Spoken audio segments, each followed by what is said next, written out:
ലോക്സഭാ തെരഞ്ഞെടുപ്പ് പ്രചാരണത്തിന്റെ 4ാം ഘട്ടത്തിൽ സജീവമായി ഡൽഹി മലയാളികളും. ഇന്ത്യ സഖ്യ സ്ഥാനാർത്ഥികളുടെ പ്രചാരണത്തിനായി 100-ലേറെ വാട്സാപ്പ് ഗ്രൂപ്പുകൾ ഇന്ത്യ ബ്ലോക്ക് സപ്പോർട്ടേഴ്സ് ഫോറം എന്ന പേരിൽ മലയാളികൾ രൂപീകരിച്ചിട്ടുണ്ട്. ഡൽഹി കൂട്ടായ്മ വിജയം കണ്ടതോടെ ദേശീയ തലത്തിൽ 10,000 ഗ്രൂപ്പുകൾ ആരംഭിക്കാനുള്ള നീക്കത്തിലാണ് ഇപ്പോൾ സംഘാടകർ.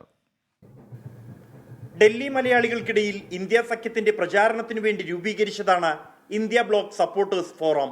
കോൺഗ്രസ്, CPIM, CPI, ആം ആദ്മി പാർട്ടി തുടങ്ങി കേരളത്തിൽ സജീവമായ എല്ലാ പ്രതിപക്ഷ പാർട്ടികളുടെയും അനുഭാവികൾ എത്തിയതോടെ ഗ്രൂപ്പ് വളർന്നു.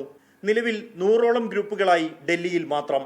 അത് വളരെ വിജയകരമായി വന്നപ്പം അത് രാജ്യമെമ്പാടും എല്ലാ സംസ്ഥാനങ്ങളിലും ഇന്ത്യ ബ്ലോക്ക് സപ്പോർട്ടേഴ്സ് ഫോറത്തിൻ്റെ വാട്സപ്പ് ഗ്രൂപ്പുകൾ ഉണ്ടായിക്കഴിഞ്ഞിരിക്കുകയാണ്. 30 സംസ്ഥാനങ്ങളിലായിട്ട് 10,000-ഓളം വാട്സപ്പ് ഗ്രൂപ്പുകളാണ് ഇപ്പോൾ രൂപീകരിച്ചുകൊണ്ടിരിക്കുന്നത്. അതിൽ 6,500 വാട്സപ്പ് ഗ്രൂപ്പ് ഉണ്ടാക്കി കഴിഞ്ഞു. മലയാളികൾക്ക് വേണ്ടി മാത്രം 1000 വാട്സപ്പ് ഗ്രൂപ്പ്. ഡൽഹിയിലെ ഓൺലൈൻ പ്രചാരണം വിജയം കണ്ടതോടെ മറ്റ് സംസ്ഥാനങ്ങളിലുള്ള മലയാളികൾക്കായി ഗ്രൂപ്പുകൾ തുറന്നു. നിലവിൽ 6,500-ഓളം ഗ്രൂപ്പുകൾ, 10,000-ഓളം ഗ്രൂപ്പുകളാണ് ലക്ഷ്യം.